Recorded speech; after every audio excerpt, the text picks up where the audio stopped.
Et sur le terrain, un homme tente inlassablement d'obtenir un accord qui ne soit pas dénoncé au bout de quelques jours, une trêve qui ne soit pas rompue au bout de quelques heures. Le général Morillon, nos envoyés spéciaux Stéphane Magnier, Jean-Marie Lemaire et Jean-Paul Fauré ont suivi les négociations qu'il a entamées aujourd'hui avec les frères ennemis. La scène se déroule devant le siège de la présidence à Sarajevo. Le général Morillon vient de quitter le président bosniaque Izetbegovic. Une foule compacte, angoissée, coince le général dans sa voiture. On ne le laissera pas passer pour aller discuter avec les autres sans l'autorisation de notre président. Le général sort et il demande. Laissez-moi travailler. J'ai sauvé Srebrenica. Je vais sauver Jepa. Je suis là pour ça. Toutes les minutes que vous me faites perdre ici, c'est pour mon travail et pour vous. Finalement, le président Izetbegovic doit ouvrir le passage au général. Et toute l'ambiguïté des relations entre l'ONU et les musulmans est résumée par cette scène. Car quand le général Morillon retrouve quelques minutes plus tard les chefs des deux armées ennemies, il n'est plus question dans la négociation de faire appliquer tout de suite l'intégralité des résolutions de l'ONU. Les Serbes ont de nouvelles exigences. Les Bosniaques ne sont pas d'accord pour la démilitarisation de Jepa, Goražde et Srebrenica, qu'ils considèrent comme une reddition pure et simple. Finalement, le général Morillon obtient du général Mladic, chef des Serbes, une ouverture. Le général Mladic est en train de confirmer ses ordres pour cesser le feu immédiat et le libre passage des observateurs. Avancer pas à pas, gagner du temps, empêcher les Serbes de prendre les 3 poches musulmanes avant le référendum, c'est la tactique de Morillon.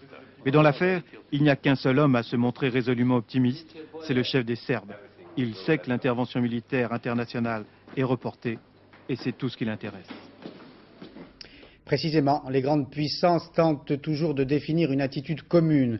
La France a demandé par la voix d'Alain Juppé hier soir sur notre antenne aux Américains et aux Russes d'être présents sur le terrain, autrement dit, d'envoyer des casques bleus en Bosnie. Boris Yeltsin est réticent, Jérôme Bonny vous l'a dit. Quant à Bill Clinton, il a réuni aujourd'hui ses principaux collaborateurs à la Maison-Blanche. Réunion suivie par notre envoyé spécial permanent à Washington, Jean-Marc Ilouz, que l'on va retrouver en direct de Washington. Quelle est la réponse américaine à la proposition française, Jean-Marc?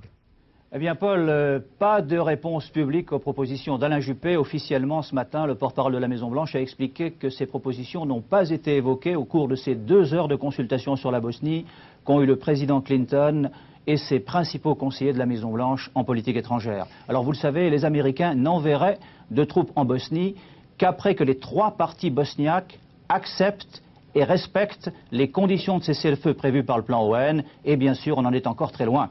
Mais quelle pourrait être finalement la décision de Bill Clinton? Qu'est-ce qui ressort de cette réunion aujourd'hui à la Maison-Blanche, Jean-Marc? Alors écoutez, il y a 2 choses. D'abord, les consultations téléphoniques du secrétaire d'État Warren Christopher avec les Européens et les Russes continuent. En dépit des différences de point de vue, de part et d'autre, on fait assaut d'optimisme en expliquant que sur le thème de la fermeté maintenue à l'égard du camp serbe, tous ont la même volonté de parvenir à une solution commune. Alors cette solution commune, on le confirme à la Maison-Blanche, consisterait pour les alliés et les Américains à tenter de tenir compte du revirement politique apparent des Serbes de Belgrade, à condition que le président Milosevic tienne sa promesse et mette en place un embargo réel et effectif à l'encontre des Serbes de Bosnie. Merci Jean-Marc Ilouz pour ces précisions. Le chef de la Maison-Blanche a sans doute évoqué avec son équipe une autre affaire qu'il prend très au sérieux. L'Irak aurait tenté d'assassiner George Bush lors d'une visite de ce dernier au Koweït à la mi-avril. Nous retrouvons Jean-Marc Ilouz.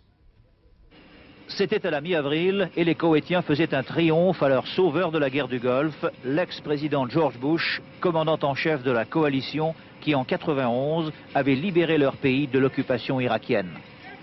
Selon le Washington Post, des sources haut placées de l'administration Clinton ont la conviction que l'Irak est mêlé à une triple tentative d'assassinat de George Bush à l'occasion de ces cérémonies. Tentative avortée, à aucun moment les terroristes n'ont pu passer à l'acte. Ni leurs 2 voitures piégées, ni leurs kamikazes bourrés d'explosifs n'ont pu se rapprocher suffisamment de leur cible.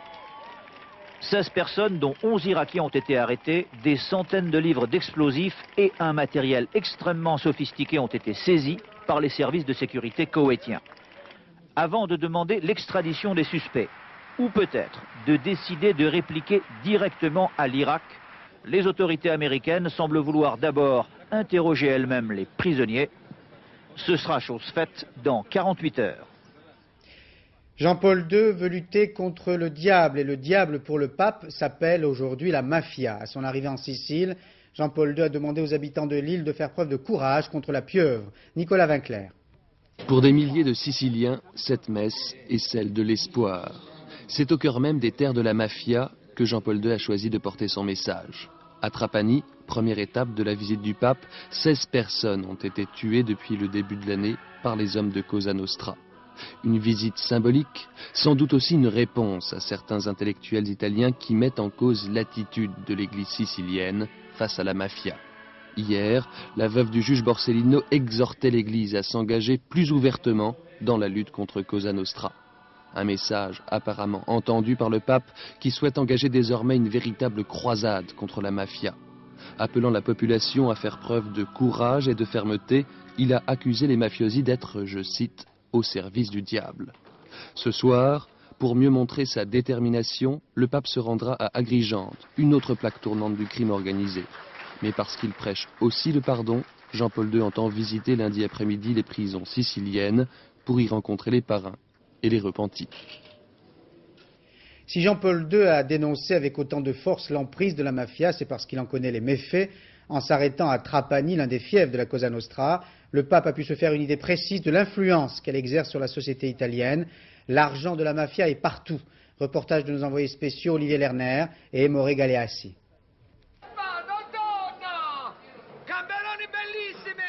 Tout le monde adore le pape en Sicile, y compris les mafiosi, qui ne sont pas des païens. Pas tendres non plus. Tant à Trapani qu'à Mazara del Vallo, deux fiefs de la mafia, deux villes où tout le monde se plaint mais où personne n'ose vraiment se révolter. Tout le monde parle de mafia ici, mais c'est un mythe, la mafia à Trapani. Elle n'existe pas. La mafia, en ce moment, c'est pas quelque chose de très important. Il y a bien d'autres problèmes dans le pays. À Mazara del Vallo, Jean-Paul II est resté sur la Grand Place. Il n'a pas vu, derrière lui, le port de pêche où l'on décharge du poisson, mais également des cigarettes et de la drogue. Il n'a pas vu non plus devant lui les rues étroites de cette ville de 50 000 habitants où 5 000 Tunisiens forment une communauté compacte qui aura bientôt sa mosquée. Vous n'avez jamais été inquiété par des mafieux qui sont venus vous voir ici? Complètement. Nous sommes respectés de tous les Italiens et nous sommes comme des fratelli. Je suis en règle comme document, mais comme travail, je travaille en noir. Je suis marié, j'ai une fille. Est-ce que la mafia est forte ici? Vous sentez des pressions? Je peux pas répondre. Ils vivent en paix, ces Tunisiens. Ils bénéficient de ce qu'on appelle ici la pax mafiosa, la paix mafieuse, ce qui permet aux chefs mafieux de minimiser les risques de voir les citoyens aller se plaindre à la police pour un oui ou pour un non. Mazara comme Trapani en Sicile orientale, deux villes censées être les plus pauvres d'Italie. Et pourtant, bijouterie, banques et poissons variés ne manquent pas. Une abondance de fonds en liquide attribués aux entreprises de la mafia. En s'attaquant de face au clan des Siciliens, Jean-Paul II prend le risque de ne pas faire toute l'unanimité autour de lui. On le sait, de nombreuses paroisses en Sicile entretiennent d'excellentes relations avec la mafia. C'est donc tout un système de vie qui est dénoncé aujourd'hui par Jean-Paul II, qui fait également une sorte de beau mea culpa. Statistique effrayante, il y a chaque année en France 1500 femmes enceintes séropositives.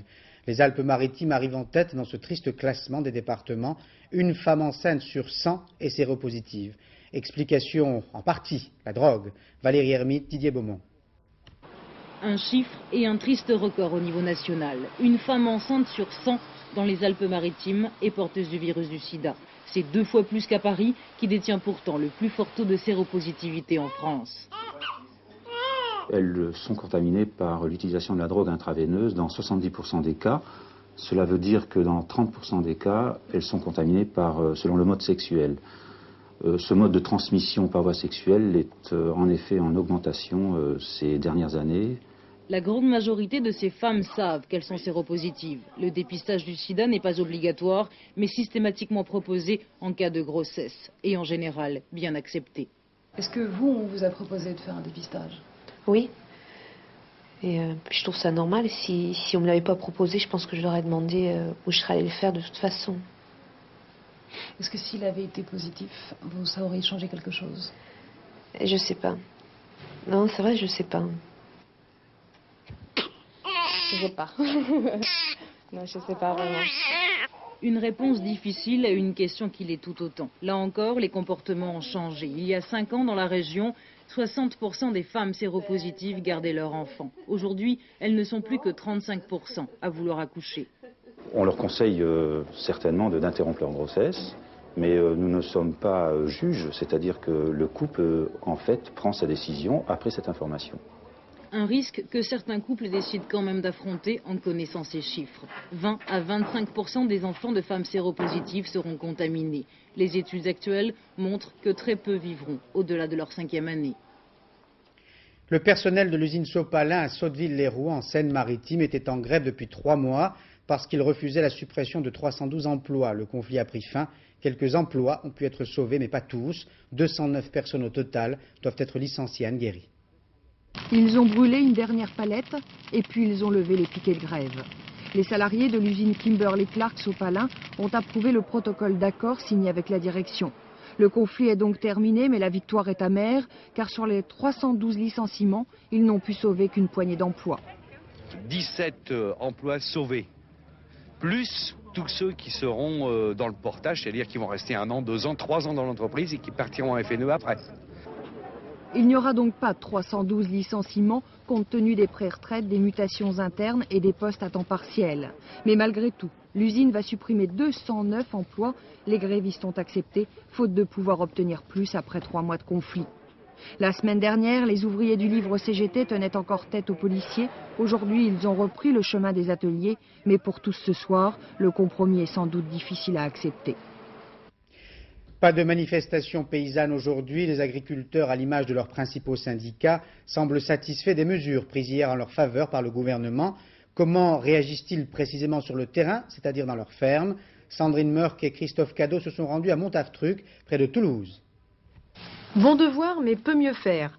C'est la note que cet agriculteur de 33 ans accorde à la copie Balladur. Comme beaucoup d'exploitants midi-pyrénéens, Joël Berton jongle avec les quotas laitiers, les calamités naturelles et des revenus inférieurs ou égaux à 0. Et si lui n'est pas endetté jusqu'au cou, il doit pourtant exercer un second job pour vivre. Joël Berton applaudit aux subventions gouvernementales, même si pour d'autres, elles sont destinées à faire avaler la pilule du GATT, sur le point d'être renégociée. Ça peut être interprété comme étant un appât. C'est quand même 1,9 milliard. Le geste est séduisant. J'espère, je vous dis simplement, que c'est un début. À mon avis, ça ne suffira qu'à compenser en partie l'endettement qui existe déjà donc, et les dégâts qui sont déjà faits dans les campagnes. Allègement des charges fiscales, 20% de dotation supplémentaire pour les jeunes, étalement de la dette. Toutes ces mesures de soutien visent essentiellement à soulager le très fort endettement de la majorité des agriculteurs. Mais la plupart d'entre eux estiment que les propositions Balladur ne répondent pas sur le fond aux questions qu'ils se posent sur l'avenir de leur profession. Les agriculteurs aujourd'hui ne savent pas où ils vont. Toutes les mesures qui sont prises depuis une dizaine d'années sont décousues d'orientation quelle qu'elle soit. Aujourd'hui, on ne sait plus que dire à un jeune qui va s'installer. Aujourd'hui, on ne sait toujours pas s'il faut continuer de produire ou ne pas produire et ce qu'il faut produire. Puisque d'un côté, on nous baisse des prix, d'un autre côté, on nous met des primes compensatrices. Donc, ce que nous demandons depuis un bon nombre d'années, c'est d'avoir une véritable loi d'orientation de l'agriculture. Au moment où déjà de gros sacrifices vont être demandés aux Français, reste à savoir quel prix le gouvernement est prêt à mettre pour garder ses agriculteurs au pays. Michel Barnier lance 2 nouveaux termes, éco-croissance et éco-citoyenneté, mais il ne s'agit pas d'un caprice linguistique. Pour le ministre de l'Environnement, ces nouvelles formules doivent refléter un nouveau comportement. Michel Barnier refuse en effet d'opposer l'économie à l'écologie. Il veut au contraire les marier. Elisabeth Esley. Première ambition du ministre de l'Environnement, développer l'éducation et la formation. Dans le primaire, pour les élèves, davantage de classes vertes et pour les maîtres, un cycle de formation à l'environnement. Plus tard, au collège, à partir de la 4e, le thème de l'écologie sera systématiquement intégré dans les programmes. Toujours dans le domaine de l'éducation, lancement à la rentrée prochaine d'une opération nationale qui mobilisera 1000 établissements sur le thème 1000 défis pour la planète. En matière d'aménagement du territoire, priorité à la défense de la qualité de l'eau. L'objectif est de réduire à 0 d'ici 5 ans les effets des déversements toxiques et d'arriver à épurer 70% des rejets urbains. Enfin, Michel Barnier a annoncé la création d'un service militaire dans les travaux de protection de la nature. Dès le 1er janvier prochain, 250 appelés pourront assurer la protection, l'entretien, la surveillance des parcs naturels ou des forêts. Une possibilité qui devrait séduire les objecteurs de conscience. La durée de leur service passerait alors de 20 à 10 mois. On peut toujours faire des lois, des règlements, on peut faire des choses sur le terrain. Si les comportements ne changent pas, si on continue dans ce pays et dans le monde à être aussi égoïste. Et vous savez, l'égoïsme, il est à la source de toutes les pollutions. Quand on jette quelque chose par la fenêtre, quand les entreprises polluent, quand les pays riches envoient leurs déchets dans les pays pauvres, ça c'est de l'égoïsme. Eh bien je pense que de cette logique-là, la logique de l'égoïsme et du chacun pour soi, il faut passer à une autre logique, celle du chacun pour tous. Quand on protège, on se protège et on protège les autres. Les tourterelles meurent à nouveau, les chasseurs s'adonnent en effet à nouveau à leur plaisir favori. Ces scènes de chasse dans le Médoc n'ont pas été précédées cette fois par l'affrontement désormais rituel avec les écologistes. Les uns et les autres ont préféré se retrouver autour d'une table. Les tourterelles n'ont pas été conviées. Reportage en Gironde de Gilles Marinet, Éric Bach.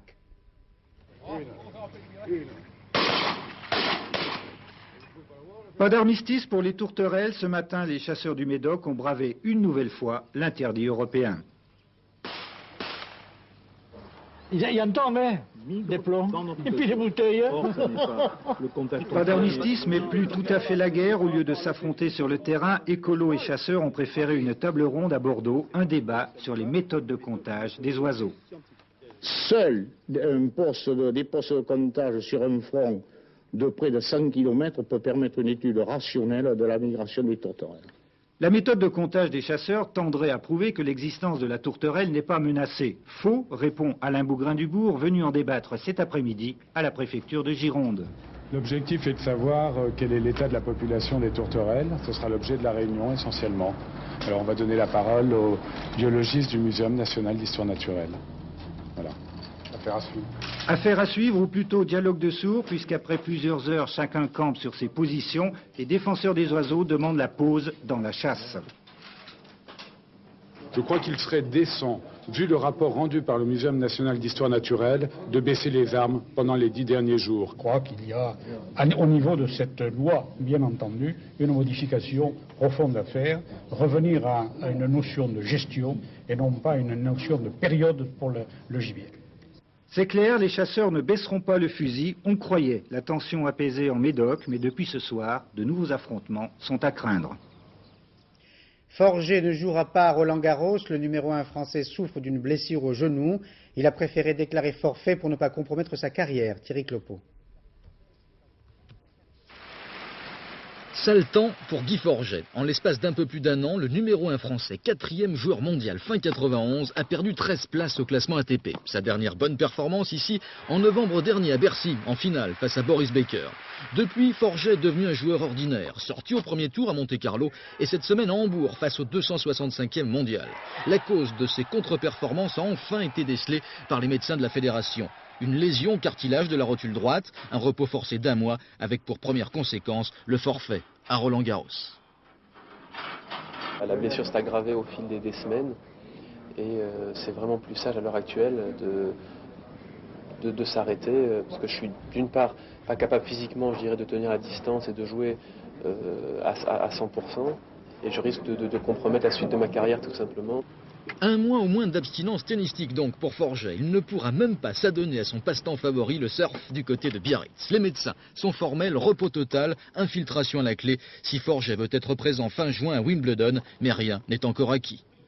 Ça peut être beaucoup mieux dans 1 mois, comme ça peut prendre 3 mois. 3 mois, ça serait beaucoup moins drôle parce que ça me ferait rater quasiment Roland-Garros, Wimbledon et voire l'US Open.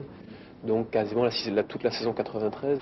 Wait and see. En tout cas, une chose est sûre, ce soir, Guy Forget sait au moins pourquoi ces derniers mois, il n'était devenu que l'ombre de lui-même. Les crises économiques favorisent la créativité, c'est bien connu. Quand les consommateurs se montrent réticents, les vendeurs doivent faire preuve d'une grande imagination. Ils ont un lieu pour exposer en vrac toutes leurs idées, la Foire de Paris. Patrice Romden et Hervé Pozzo l'ont sillonné et vous proposent un catalogue à l'après-vert. Le soir, vous voulez le réutiliser le lendemain, qu'est-ce qu'on fait? En 2 heures c'est sec, vous décrochez l'anneau, vous recrochez dans le placard. J'ai même vendu une fois à un douanier, il a réussi, c'est pour vous dire. Hein. Il vendrait du sable à un Touareg, de l'air à un alpiniste. Ce sont les démonstrateurs. 10 heures par jour, ils captivent la foule et de cela, ils vivent. Je n'ai jamais réussi à faire évoluer mes produits si je ne peux pas parler directement avec les gens. Tout ce qu'on peut me rapporter par des intermédiaires, ça ne marche pas. Alors que quand je discute avec eux, là, vous avez vraiment les gens en face de vous. C'est la plus belle enquête de marketing que vous ferez jamais et c'est pratiquement gratuit. Non, parce que la peinture comme ça, c'est déjà pas commode. Hein. Comme ça, tu peux t'appeler Van Gogh ou Raphaël, vous n'êtes pas sorti de l'auberge, c'est le moins qu'on puisse dire. Vous montrez la même chose, mais les mots, c'est pas les mêmes, et vous variez sans arrêt. Les ficelles du métier, c'est quoi? Le courage. Du courage pour répéter inlassablement les mêmes gestes. Chaque jour, cette jeune femme s'assoit des centaines de fois sur son siège porte-bagages et chacun, naturellement, propose ici le meilleur produit du monde. On récupère ainsi 80% de place sur une barre de rangement. Il vous arrive de mentir? Et vous arrive de mentir? Bien sûr, comme tout le monde aussi. Ah non, là pour le produit, non, je mens pas, parce que je m'en sers moi-même. D'un sourire, l'autre, en toute partialité pour notre coup de cœur. Une mezzanine à hauteur variable. Démonstration. Le principe, c'est de monter et descendre un plancher au plafond, ce qui permet de doubler l'espace art de vivre dans une maison, sachant qu'on peut faire descendre une chambre complètement du plafond. Elle vient reposer au-dessus d'un coin salon, ou d'un coin bureau, ou d'un espace art de vivre. Premier prix, 15 000 francs, manivelle comprise, car en cas de panne de courant, on se fait les biceps. Et puisque on est entré ainsi dans la dernière rubrique baroque de ce journal, allons aux États-Unis et suivons avec Bruno Alba les efforts méritoires et originaux d'un homme gros, très gros, qui tente de l'être un peu moins. Je n'ai pas dit maigrir. Pour perdre son ventre, il a mis sa tête à prix. 100 000 $ de récompense à qui surprendra Nick Rousseau et ses 145 kilos dans un restaurant avant qu'il n'ait retrouvé la ligne. Cela ne l'empêche pas de se cuisiner de la dinde, parce que c'est une viande maigre, dit-il, comme avec envie. Et il a rayé de la carte tous ses amis cuisiniers. C'est comme si on demandait à un drogué d'aller se désintoxiquer en habitant chez son dealer. Il a donc placé son affiche dans tous les restaurants de la ville et contemple, non sans concupiscence, les agapes qu'il s'est interdites. Au menu, chez lui, avec les blancs de dinde réchauffés dans le jus de cuisson dégraissé, une salade cuite à l'eau, des pommes de terre en robe des champs et sur la table, de l'eau minérale parfaitement plate. Je me tuais avec un couteau et une fourchette. Le médecin m'a fait monter sur la bascule. Il m'a dit que pour mon poids, je devrais mesurer 2,70 m. Comme il y a peu de chances que je recommence à grandir, je me suis mis au régime. Mais Nick Rousseau est un récidiviste. Il y a 2 ans, il s'était déjà mis à prix pour arriver à perdre 45 kilos superflus. Mais à force de célébrer cette victoire sur lui-même, il a tout repris. Cette fois, il a augmenté la récompense parce qu'il y a plus de poids à perdre.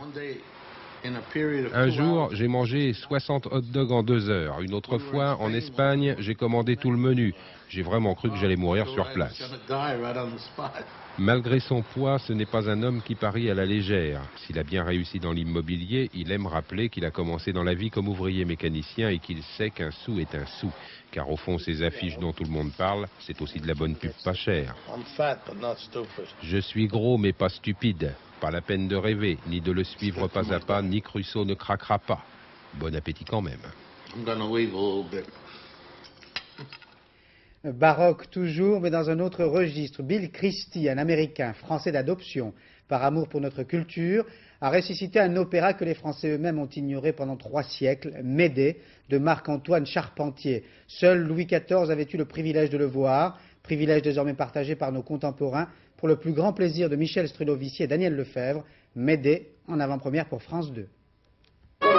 Cet Américain bien tranquille, William Christie, est un chef d'orchestre que le monde nous envie. Paradoxe, ce natif des États-Unis nous fait découvrir notre patrimoine culturel d'il y a 3 siècles. William Christie, le plus français des Américains. Pour preuve, même ses comparaisons musicales sentent le terroir. C'est comme si, je ne sais pas, vous proposez un bon foie gras mi-cuit à quelqu'un qui n'a jamais goûté. C'est un petit peu comme le répertoire que nous faisons découvrir.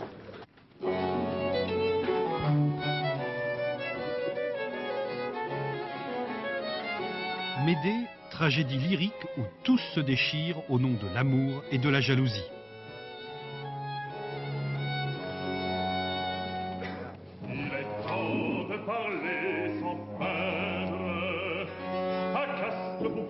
Drame de la colère de la reine Médée, femme bafouée.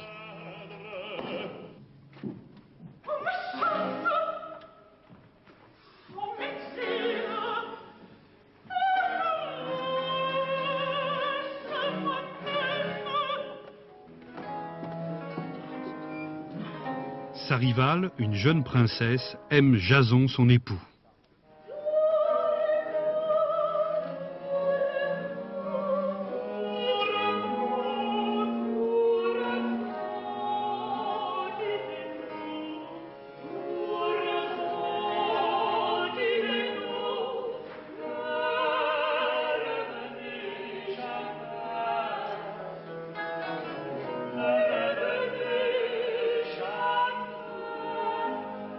C'est un chef-d'œuvre. Et Charpentier, en dehors de sa musique religieuse, les grandes messes, le grand télium que tout le monde connaît, doit être connu, reconnu pour Médée.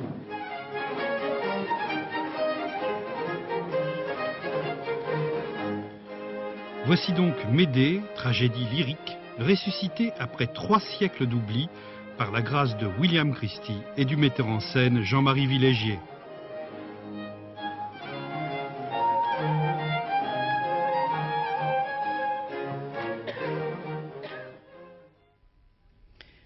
Voilà, les Strasbourgeois pourront admirer Médée fin mai et les Parisiens ou les Parisiennes de passage en juin. La soirée sera très musicale d'ailleurs ce soir sur France 2 avec Pascal Sevran qui fêtera la 1500e de La Chance aux chansons avec notamment Renaud, Georgette Lemaire et Annie Cordy. Musique toujours avec Elsa qui sera reçue par Nagui.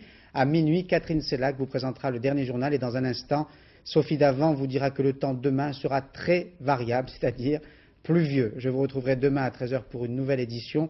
Bonne soirée sur France 2. Bonsoir.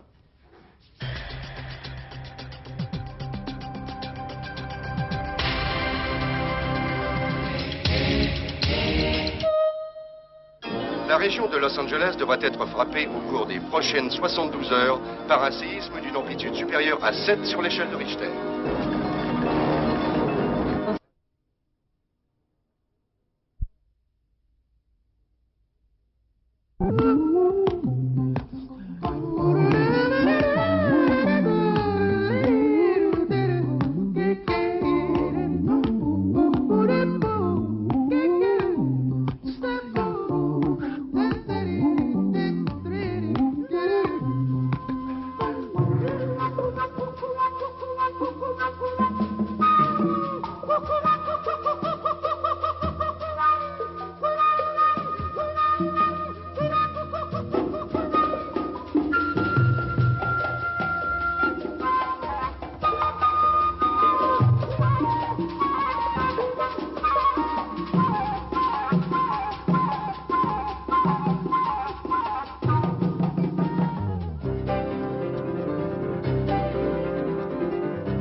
Bonsoir, ce qu'il faut retenir de l'actualité de cette journée. Tout d'abord, le général Morillon vient d'annoncer ce soir un accord de cessez-le-feu, et cela dans l'ensemble de la Bosnie, le fruit de plusieurs heures de négociations.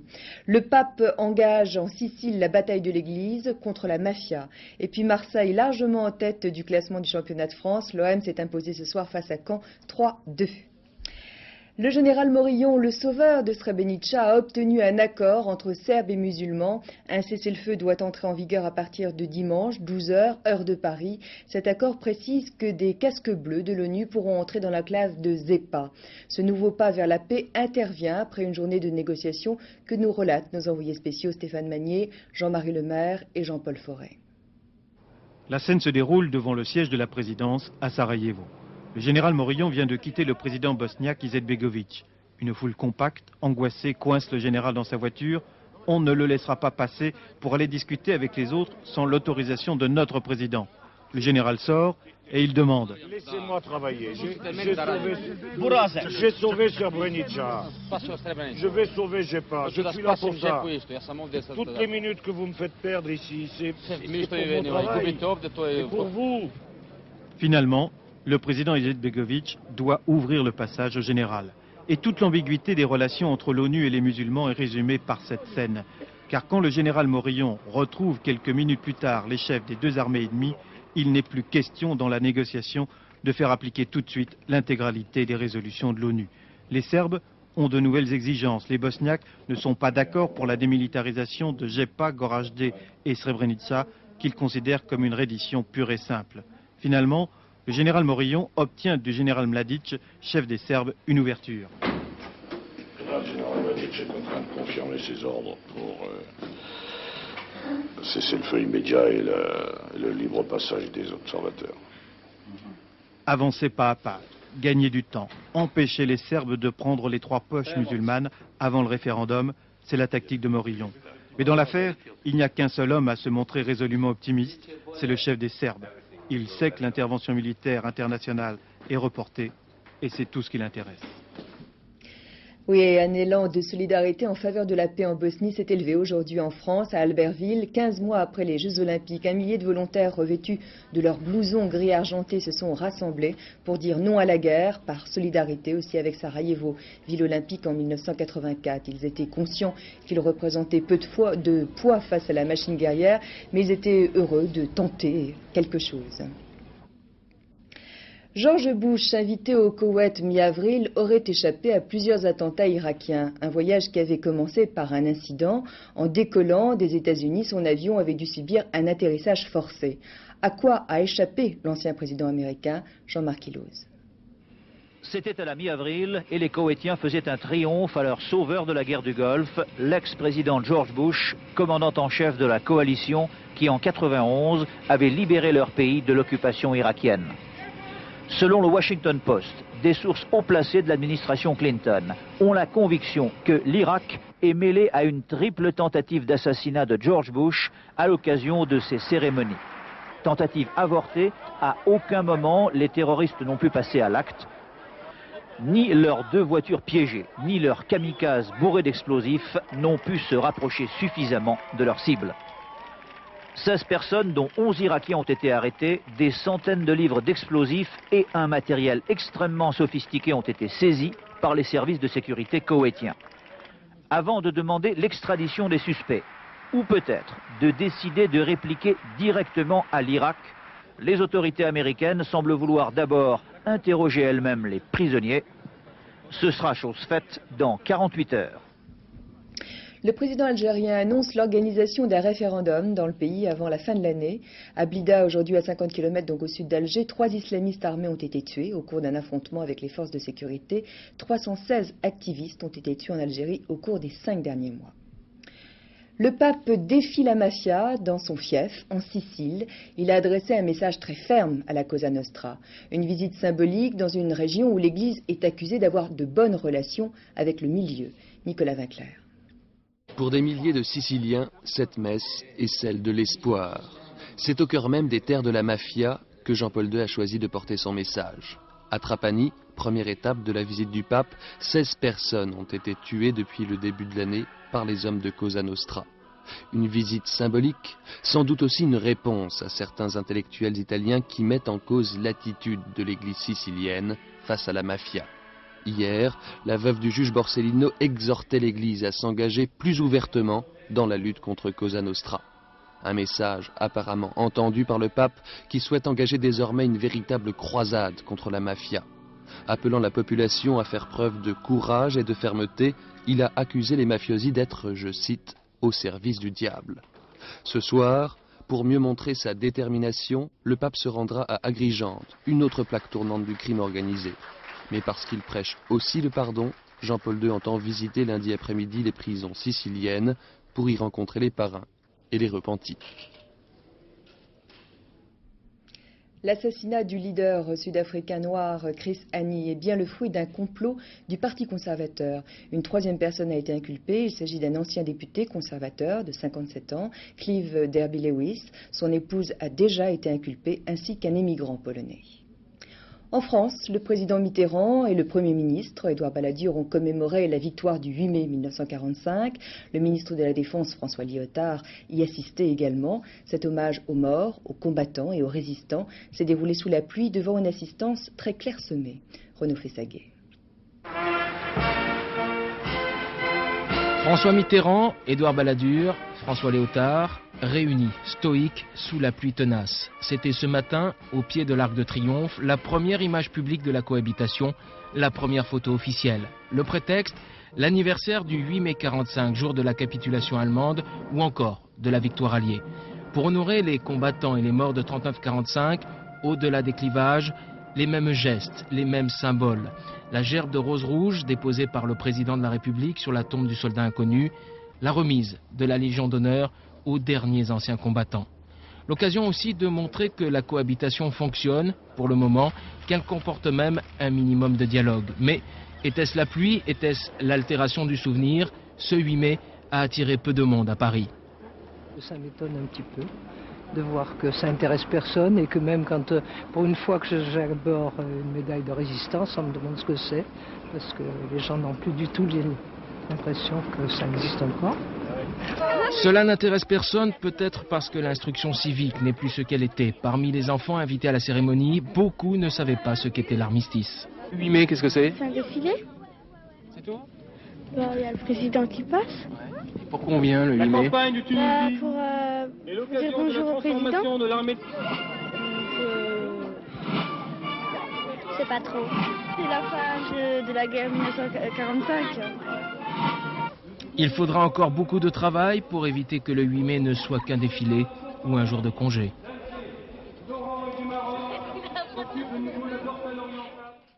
Le Conseil supérieur de l'activité de la police nationale n'aura vécu qu'un mois et demi. Il avait pour objet d'énoncer la déontologie de la police. Charles Lepasqua, ministre de l'Intérieur, et Pierre Méhaignerie, ministre de la Justice, l'ont supprimé. Il pourrait être remplacé par un autre organisme. La Ligue des droits de l'homme parle de provocation. D'autres informations, à commencer par les mesures prises par le ministre de l'Environnement, Michel Barnier. Louis Carzou. Réconcilier l'éducation, la formation, mais aussi l'économie avec l'environnement, telles sont les grandes lignes du plan présenté aujourd'hui par Michel Barnier. Le ministre de l'Environnement entend créer un nouveau comportement écologique, baptisé l'éco-croissance. À cette occasion, Michel Barnier a annoncé la mise en place, dès l'année prochaine, d'un service militaire consacré aux travaux de protection de la nature. Constat d'échec à l'issue de la première table ronde réunissant partisans et opposants de la chasse à la tourterelle du Médoc. Chasseurs et écologistes se sont opposés 3 heures durant sur le bilan chiffré et les conséquences de cette chasse traditionnelle. Une chasse qui pourrait bien donner lieu à de nouveaux incidents après ce débat sans résultat. Victoire amère chez Sopalin après 5 mois de lutte, dont 3 mois d'occupation de l'usine de Sotteville-les-Rouen. Les syndicats n'ont obtenu la sauvegarde que de 45 emplois sur les 312 supprimés au terme du plan de restructuration. Après plusieurs mois d'inactivité, le travail a donc pu reprendre ce samedi sur le site près de Rouen. Et puis football, étonnante soirée avec 6 équipes qui se sont imposées à l'extérieur. À noter que les Canaries sont allés l'emporter à Strasbourg, 4-2. Les Verts ont gagné à Montpellier 2-1. Et puis le match entre Valenciennes et Bordeaux a été 3 fois interrompu, et cela en raison du temps, et a finalement débouché sur la victoire surprise des nordistes. À l'issue de cette journée, je vous le disais en titre, au cours de laquelle 25 buts ont été marqués, l'OM donc conforte son avance en tête du classement. Quant à Toulon et Nîmes, on ne voit pas ce qui pourrait les sauver de la relégation.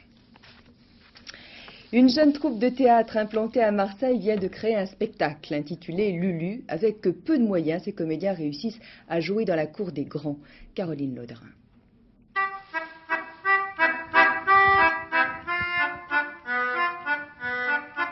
Ils ressemblent à des marins embarqués pour une longue aventure. L'histoire est belle, 8 copains, 8 élèves du théâtre de la Criée à Marseille n'arrivent plus à se séparer. Ils décident alors de créer leur propre troupe, histoire d'entrer dans la grande famille des comédiens en se tenant par la main.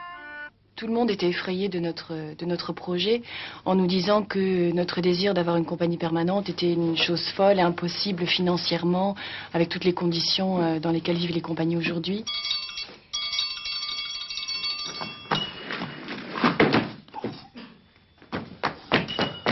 Vous êtes évanoui? L'avez-vous vu? Vu qui? Vu... Avec sa fiancée! Avec sa fiancée?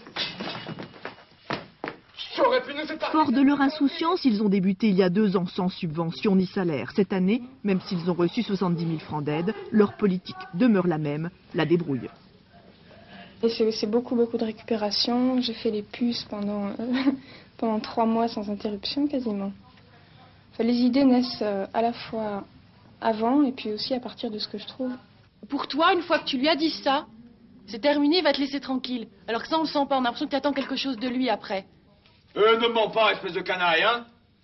Vous avez encore 40 000 en banque. Ils comparent leur travail à de l'artisanat. Pour ce spectacle, ils ont répété 5 mois. Un exercice périlleux où ils ne seront que 8 comédiens à interpréter les 26 rôles. Ils aiment les paris audacieux, mais n'en ont-ils pas déjà gagné un? Celui d'avoir donné vie à une compagnie. J'ai plus qu'à m'accrocher un orgue de barbarie autour du cou et... Un spectacle qui est présenté jusqu'au 15 mai à la Minoterie à Marseille.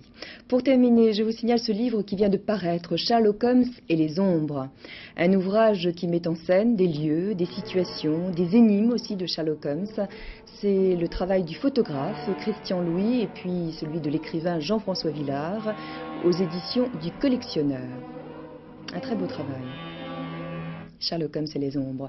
Dans un instant, la météo de Sophie Davant, suivie de la 25e heure, proposée par Jacques Perrin. Demain, à l'heure de vérité, Bernard Stasi, le vice-président du CDS. Merci à vous de nous avoir suivis. Très bonne fin de soirée et à demain.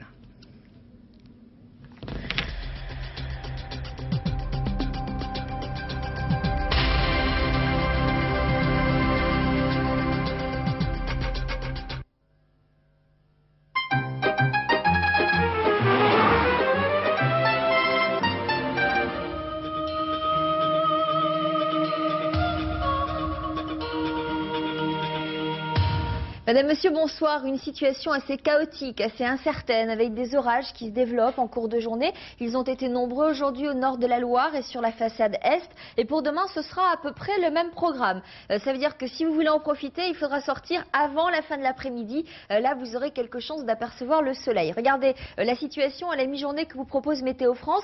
Il y a toujours une goutte froide centrée sur les Pays de Loire qui engendre sur la France des remontées d'air doux, humide et instable. Donc qui engendrera quelques ondées sur la Bretagne, les côtes de la Manche, les Pays de Loire et l'Île-de-France. Et puis quelques orages donc, qui pourront se manifester en cours d'après-midi, notamment sur le relief des Pyrénées au Massif central en passant